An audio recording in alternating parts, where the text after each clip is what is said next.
제가 21살 때 방황했던 시기가 있었거든요. 그럴 때 사람이 싫어져요. 사람 만나기가 싫어집니다. 대학교에 들어갔어요. 과에 갔는데 한 7, 80명 이렇게 있잖아요. 근데 그 애들이 왜 이렇게 다 한심해 보이지? 그리고 교회를 가도요, 목사님 설교가 마음에 안 들어요. 아, 목사님 설교를 왜 저렇게 하실까? 안 좋은 것만 눈에 보이기 시작합니다. 그리고 지나가다가 버스 정류장에 할아버지가 있으면 저 할아버지는 왜 이렇게 늙으셨을까? 또 길을 지나가다가 노숙자나 그런 사람 보면 저 사람 어떻게 인생을 살았길래 또 저럴까? TV를 보잖아요. TV를 봐도 엄청 화가 나요. 아니, 저 사람들은 그냥 웃고 떠들면서. 골로새서는요, 기독교의 본질을 다루는 책입니다. 골로새서 말씀 보면 잘못된 사상들, 율법주의자, 천사 숭배자들이 활개쳐요. 그러니까 바울이 예수님이 어떤 분인지를 설명하면서 복음의 본질, 예수 그리스도를 이제 강조하며 골로새서를 공부하면 예수님이 누구신가를 알 수 있습니다. 예수님이 누구입니까? 하나님의 아들이십니다. 아멘. 구원자이십니다. 예수란 뜻이 뭐예요? 바로 구원이라는 뜻을 가지고 있어요. 구원. 오늘 말씀 보니까 그가 우리를 흑암의 권세에서 건져내서. 여러분, 구원이 무엇입니까? 어디로부터 구원입니다. 셀베이션 프롬 아닙니까? 그 구원이 어디냐면 흑암으로부터, 흑암의 권세로부터 우리를 구원하셨다는 것입니다. 흑암이 뭐죠? 어둠이에요. 어둠 좋아합니까? 어둠 좋아하는 사람 없습니다. 사람은 본능적으로 어둠을 싫어하는 면이 있어요. 그래서 밤이 되면요, 그냥 무섭고 두렵고 엄마 찾고 아빠 찾지 않습니까? 여러분, 어둠은 무엇입니까? 빛이 없는 거예요. 빛의 결핍입니다. 하나님이 세상을 처음 창조하실 때 그 세상은 어떤 세상이었습니까? 창세기 1장 2절 보니까 땅이 혼돈하고 공허하며 흑암이 깊음 위에 있고 하나님의 영은 수면 위에 운행하시느니라 말씀합니다. 그러니까 최초에 하나님이 천지를 창조하셨어요. 틀만 만들어 놓고 보니까 아직까지 다 있기 전에 혼돈하고 공허하며 흑암이 깊음 위에 있었다. 그러니까 이 세상이 깜깜했어요. 완전히 깜깜하고 어두웠습니다. 그런데 다음 3절 말씀 보면 뭐라고 합니까? 하나님이 빛이 있으라 하시며 빛이 있었고, 창세기 1장 3절에 보면 빛이 나타나기 시작합니다. 그래서 혼돈하고 공허한 이 세상 가운데 빛이 나타나기 시작하면서 그 다음부터 하나하나씩 생명들을 하나님이 창조하세요. 그런데 인간을 하나님이 6째 날 창조했어요. 그리고 나서 하나님이 선악과를 따먹지 말라고 명령을 주셨죠. 선악과를 따먹었어요. 그로 말미암아 죄가 세상에 들어왔어요. 죄는 바이러스 같아요. 전염병과 같아요. 그래서 온 세상에 다 죄라는 바이러스가 들어왔는데 그게 바로 흑암의 권세예요. 흑암, 어둠의 권세라는 거예요. 그래서 아담이 선악과를 따먹은 이후에 우리 모든 사람은 아담의 후손이잖아요. 그로 말미암아 마음속에 어둠이 있어요. 태어나면서부터 흑암의 권세 아래 있습니다. 믿으십니까?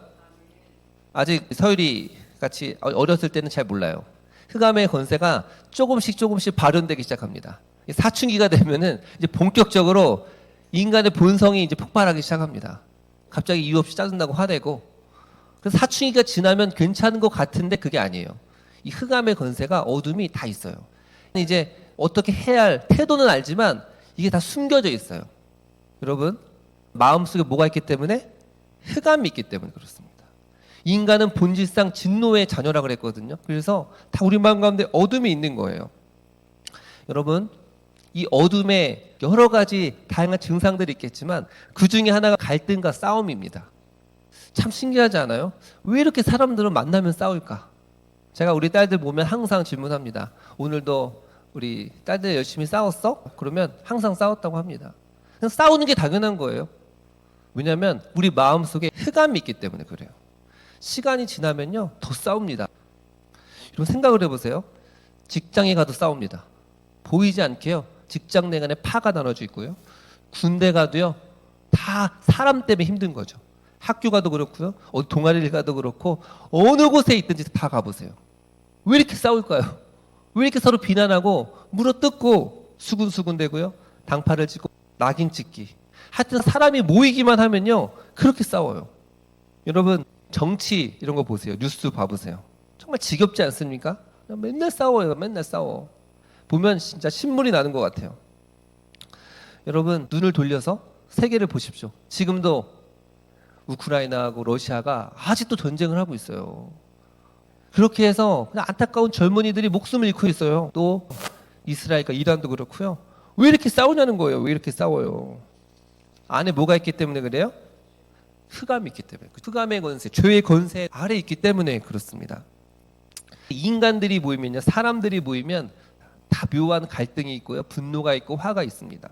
목사님들이 모인 데가 있어요. 노회, 총회. 싸울까요, 안 싸울까요? 묘한 알력 다툼이 있어요. 그런 게 보입니다, 그냥. 여러분, 우리의 마음 안에 어둠이 있기 때문에 그렇습니다. 사람이 참 신기하죠? 남이 나보다 더 가진 거 있으면 어떡하죠? 질투하게 됩니다. 그리고 내가 좀 더 가진 거 있으면 나눠주기보다는 자랑하면서 상대방의 시기심을 유발시키죠. 그러면서 인간 안에 있는 끊임없이 존재하는 그 갈등, 분열, 싸움. 저는 이게 흑암의 권세의 가장 핵심이에요. 연인 관계 생각해 보세요. 얼마나 사랑했으면 서로 결혼을 했겠습니까? 그런데요, 자기 안에 있는 그 어둠이 충돌하잖아요. 나중에는 원수가 됩니다. 그냥 얼굴만 보면 막 너무 끔찍할 정도로. 그럼 원수가 되는 게 왜 그래요? 내 안에 어둠이 있기 때문에 그렇습니다. 가끔씩 아이들이 막 큰 소리 치면 뭐라고 그러죠? 야! 큰 소리 치지 마! 그러면서 자기 자신이 큰 소리 칩니다. 그러니까 인간은 본능적으로 왜 이렇게 싸우고 갈등하는 줄 아십니까? 흑암의 권세 아래 놓여 있어요. 깜깜해요. 여러분, 깜깜하면 어떻죠? 깜깜하면 내가 상대를 볼 수가 없어요. 타인이 어떻게 존재하는지 볼 수가 없어요. 지금 불 다 꺼보면 아무도 안 보여요. 그러니까 상대가 안 보이니까 어떡합니까? 상대의 고유한 특성을 발견할 수가 없어요. 상대가 어떤 존재인지를 몰라요. 얼마나 소중한 존재인지, 하나님 형상으로 창조된 존재인지를 모르는 거예요. 그러니까 계속 이용하게 됩니다. 또 내가 흑암의 권세 아래 있다는 건 내가 누구인지를 몰라요. 내가 누구인지를 모르니까 항상 불안하고 두려운 거예요. 여러분, 어느 날 이제 서유리가 이제 이렇게 말합니다. 아빠, 우리 친구들이 이렇게 말했다는 거예요. 인간의 진짜 부모는 원숭이래. 할아버지를 계속 올라가면 결국 원숭이가 나온대. 그렇게 유치원 친구들이 그렇게 말을 했다는 것입니다. 저는 그 이야기를 들으면서 하나님 믿지 않는 부모님, 그 자녀들 생각해 보십시오. 진짜 이렇게 말해요. 우리 인간은 원숭이에서 진화되었다. 아메바에서 진화되었다. 이거 아닙니까? 결국 이 진화론에서 말하는 거, 교과서에서 말하는 건 뭐냐면 인간은 동물에 불과하다는 거예요. 원숭이에 불과해서 동물과 인간과 어떤 절대적이고 본질적인 격차가 없다고 말하는 거잖아요. 여러분, 이런 세계관에서 보면 다른 사람이 어떻게 보여요? 존중할 이유가 없는 거예요. 그냥 소와 돼지랑 다를 바가 없는 거예요. 존중해야 하는 이유는 뭐냐면 내가 존중받고 싶어서. 근데 그 성경의 관점이 아니에요. 성경의 관점은 그냥 인간 자체만으로 하나님의 형상으로 창조됐기 때문에 소중한 존재라는 거거든요. 근데 하나님이 없잖아요. 흑암의 권세 아래 있으면 그냥 동물이라니까요. 그렇게 볼 수밖에 없어요. 그래서 그렇게 서로 싸우고 시기하고 질투하는 것입니다. 나면서부터 소경된 자 생각해 보십시오. 태어나면서부터 그냥 소경이에요. 맹인이에요. 장님이에요. 앞을 볼 수가 없어요. 그러면요, 그 사람은요, 일몰의 아름다움도 보지 못해요. 그리고 우리 부모님이 얼마나 사랑스럽고 또 세상이 얼마나 아름다운지 보지 못하는 것처럼 지금 세상은 그런 상태입니다.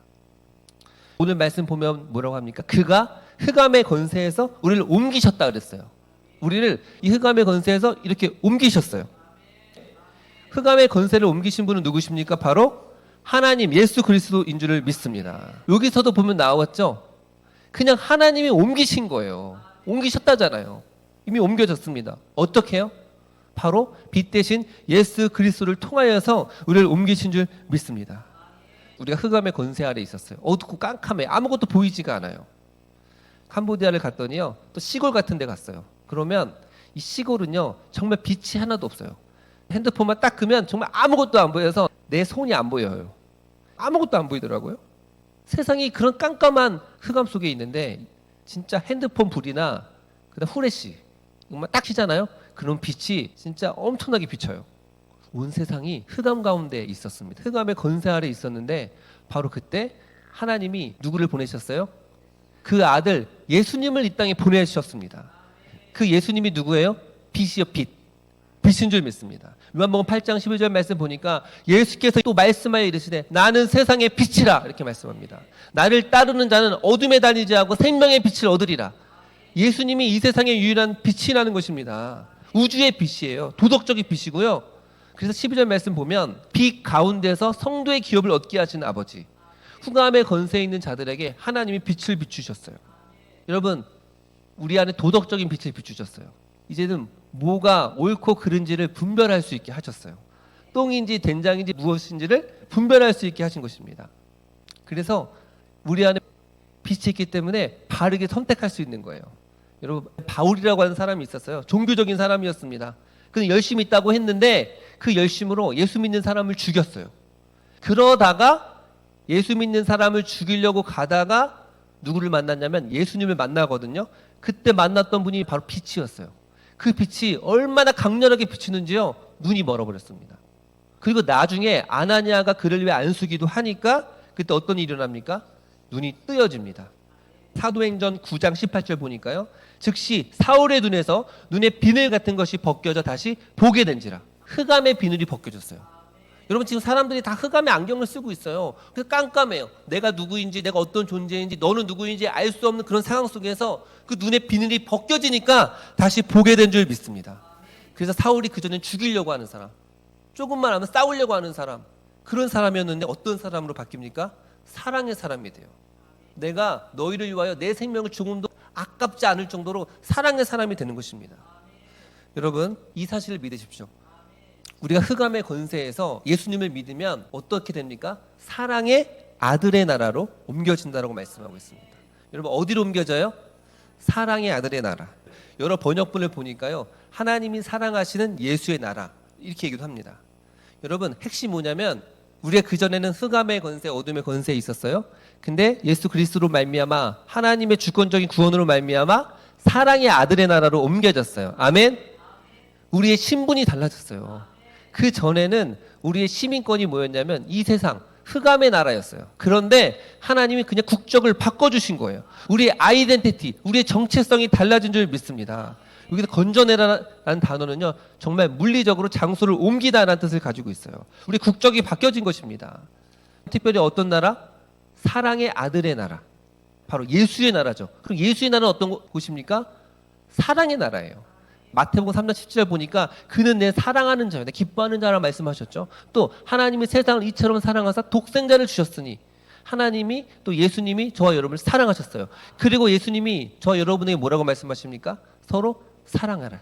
내가 새 계명을 주노니 너희는 서로 사랑하라. 너희가 서로 사랑하면 세상이 너희가 내 제자인 줄 알리라 말씀합니다. 이게 새 계명이래요. 여러분, 흑암의 권세 아래는요, 사랑이 없어요. 딱 보면요, 경계합니다. 일단은 비판하고 싶은 걸 찾고 싶어요. 비난하게 되고 정죄하게 됩니다. 그런데 우리 마음 가운데 사랑의 나라로 옮겨졌어요. 예수의 나라로 옮겨졌잖아요. 그러면 우리 안에 뭐가 피어오릅니까? 사랑이 피어오르는 거예요. 그래서 요한일서도 보면 구원받았느냐 구원받지 못 받았느냐, 이거 핵심이 뭐냐면 바로 사랑이에요. 너희가 하나님을 사랑하노라 하고 눈에 보이는 바 형제를 사랑하지 않으면 하나님의 사랑이 그 속에 있지 않는다 그랬어요. 그 무슨 말이냐면 하나님을 사랑하면 변화되는 게 뭐예요? 내 안에 사랑이 생겨요. 여러분, 예수님이 십자가에 못 박혀 죽겠다 말씀했는데 제자들이 뭐 하고 있어요? 누가 크냐? 그 싸움하고 논쟁하고 있어요. 싸움하고 있다니까요. 그런데 그들이 예수님의 십자가와 부활과 성령을 체험한 이후에는 그들이 어떻게 됩니까? 서로 사랑하게 됩니다. 사도행전 2장 46절 47절 말씀 보니까 믿는 사람이 다 함께 있어 모든 물건을 서로 통용하고 또 재산과 소유를 팔아 각 사람의 필요를 따라 나눠주며 날마다 마음을 같이하여 성전에 모이기를 힘쓰고 집에서 떡을 떼며 기쁨과 순전한 마음으로 음식을 먹고. 여러분, 믿는 사람이 다 함께 있고요, 서로 물건을 서로 통용하고. 이것도 대단한 건데 재산과 소유를 팔아 각 사람의 필요를 따라 나눠주며, 와, 자기의 물건을 팔았다는 거. 이게 전 재산을 다 갖다 바친 게 아니고요, 누가 정말 이 성도가 필요하면 자신의 물건을 팔고 자신의 있던 것을 나눠주며 성도를 사랑했다는 거 아닙니까? 날마다 마음을 같이하여 성전에 모이기를 힘썼어요. 여러분, 사랑하면 모이고 싶잖아요. 더 보고 싶잖아요. 집에서 떡을 떼며 그 사람 사랑하는 성도를 집을 초대합니다. 기쁨과 순전한 마음으로 음식을 먹고. 이게 사도행전의 교회였어요.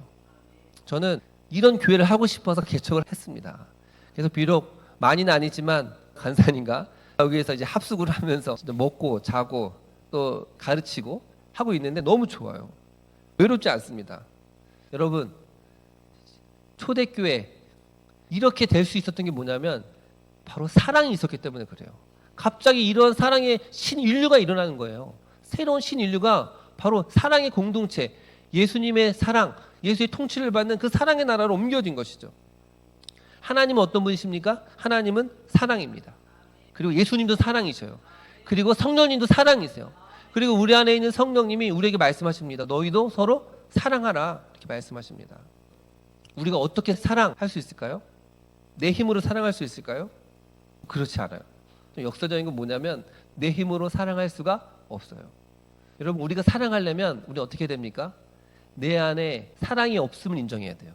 사랑할 수가 없어요. 그러면 우리가 어떻게 사랑할 수 있는 줄 아세요? 예, 하나님의 성령, 예수님의 사랑이 빛이 비춰지면요, 그 사랑의 빛으로 다른 사람을 사랑할 수 있는 줄을 믿습니다. 아멘. 우리에게 주신 위대한 계명은 무엇입니까? 너희는 가서 모든 민족을 제자로 삼아 아버지 아들과 성령의 이름으로 세례를 베풀고 내가 너희 분반 모든 것을 가르쳐 지키게 하라. 이게 뭐예요? 결국 사랑하라는 거 아닙니까? 사랑하라. 그래서요, 예수님을 만나면 참 신기한 게 뭐냐면 사랑의 마음이 생긴다니까요. 자기밖에 모르는 사람이, 흑암 속에서 갇혀있던 그 사람이 갑자기 다른 사람이 보이기 시작을 하는 겁니다.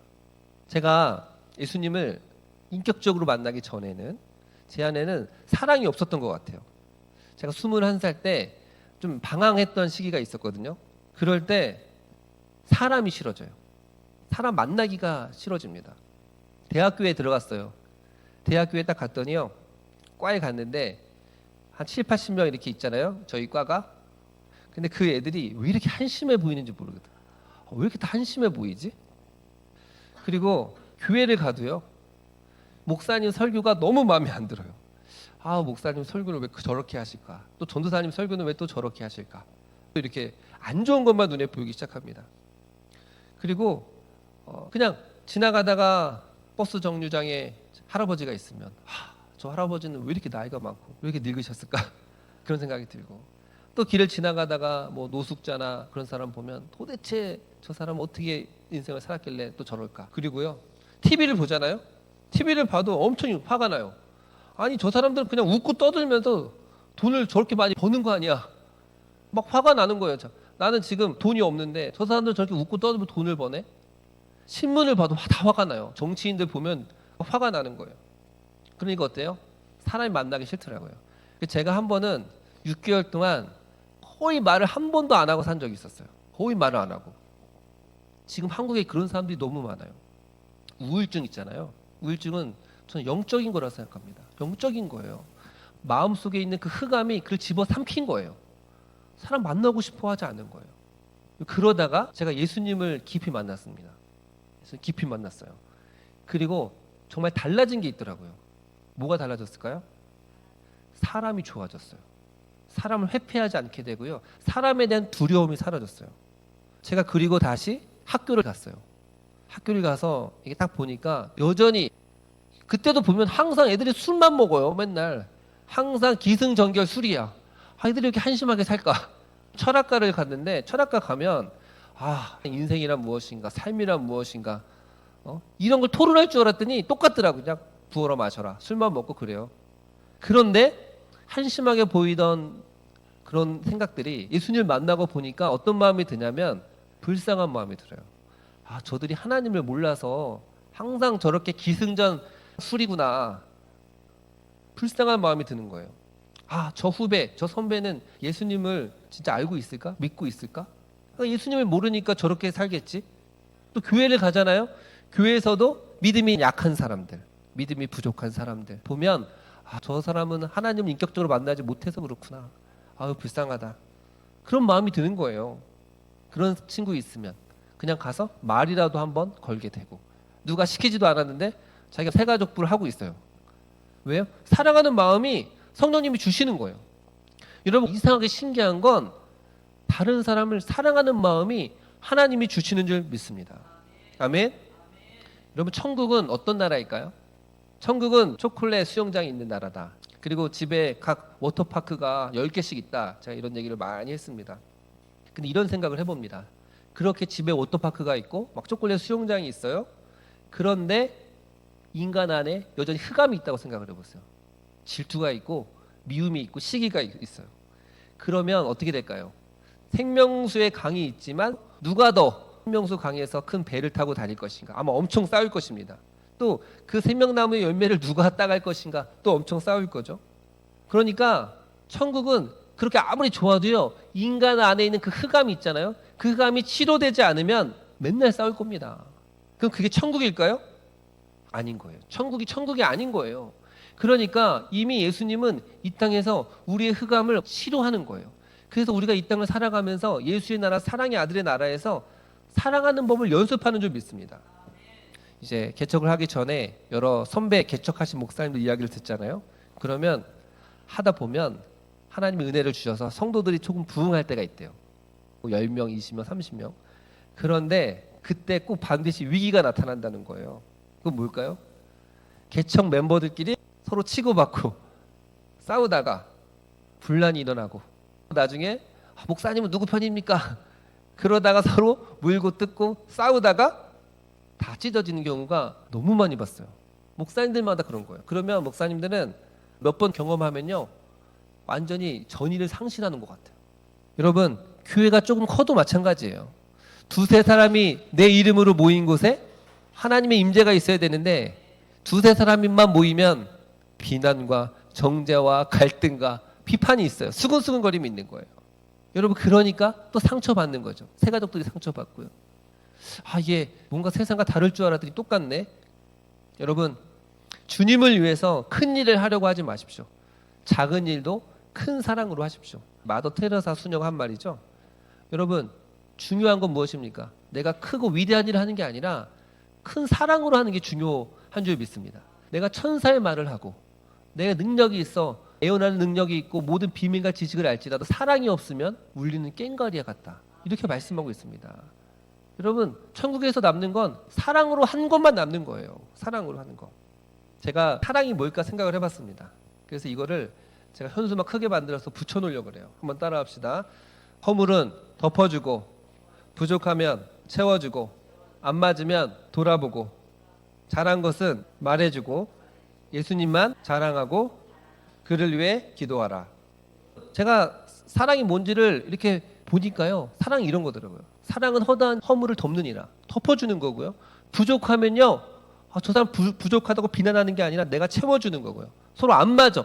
안 맞으면 또 욕하죠. 근데 혹시 내 안에 있는 들보가 있지는 않은지 자기 자신을 돌아보는 겁니다. 상대가 잘한 거 있으면 어떡하죠? 흑암의 건세에 있을 때는 질투해요. 시기하고 경멸합니다. 그 잘한 것을 잘했다 그러고 말해주고 인정해주는 거예요. 또 본받는 거예요. 또 자기 자신을 자랑하는 게 아니라 예수님만 자랑하고 또 모든 성도를 위해 기도해라. 기도하라는 것입니다. 다시 한번요. 허물은 덮어주고 부족하면 채워주고 안 맞으면 돌아보고 잘한 것은 말해주고 예수님만 자랑하고 기도하라. 이게 사랑인 줄 믿습니다. 여러분, 우리 흑암의 건세 아래에서 사랑의 나라로 옮겨졌습니다. 이 사실 기억해야 돼요. 나는 누구다? 지금 사랑의 아들의 나라에 있다. 나는 사랑의 존재다라는 걸 기억해야 됩니다. 내가 하는 게 아니라 하나님이 그렇게 하셨어요. 여러분, 이 사실을 기억하는 게 중요해요. 나의 정체성, 나의 아이덴티티는 흑암의 나라, 증오의 나라, 미움의 나라가 아니라 사랑의 나라로 옮기셨다는 것입니다. 여러분, 저희 교회가 제일 강조하는 게 뭔지 아세요? 정체성이에요. 제가 그렇게 공부하고 사람이 어떻게 변하는가, 결국 자존감 정체성인데요. 어떤 자존감 정체성을 가져야 되냐면 내가 더 이상 흑암의 건세 아래 있지 않고 나는 하나님의 사랑의 나라에 있다. 내 안에 누가 있다? 성령님이 계신다. 그런 믿음을 가지고 살아야 될 줄을 믿습니다. 여러분, 9.11 테러가 났어요. 그래서 사람들이 막 다 도망갑니다. 그런데 막 도망가다가 갑자기 걸음을 멈추고 다시 테러가 난 현장으로 갑니다. 왜 그럴까요? 근데 그가 도망가다 가만히 생각을 해보니까 자기의 정체성이 뭐냐면 자기가 소방관이었다는 거예요. 나 소방관이네? 그럼 도망가면 안 되는 거 아니야? 그래서 도망가던 발걸음을 돌이켜서 다시 그 사고 현장 가서 구조했다는 거 아닙니까? 그럼 무슨 말이냐면요, 우리가 이미 옮겼다라고 완료형으로 말하고 있어요. 흑암의 건세에서 건져내사 사랑의 아들로 옮기셨느니라 완료형으로 말하고 있어요. 이거 우리가 옮겨졌다는 걸 믿어야 돼요. 나는 사랑의 존재가 됐다는 걸 믿어야 되는 것입니다. 그러면 사랑할 수 있어요. 그러면 사랑할 수 있는 겁니다. 하나님께서 저와 여러분을 흑암의 건세에서 사랑의 아들의 나라로 옮겨주셨습니다. 우리의 국적이 바뀌어졌습니다. 이것보다 더 큰 축복이 어디에 있습니까? 하나님, 내가 받은 놀라운 축복을 기억하고 하나님 날마다 주님과 함께 동행하며 사랑하며 살게 하여 주옵소서.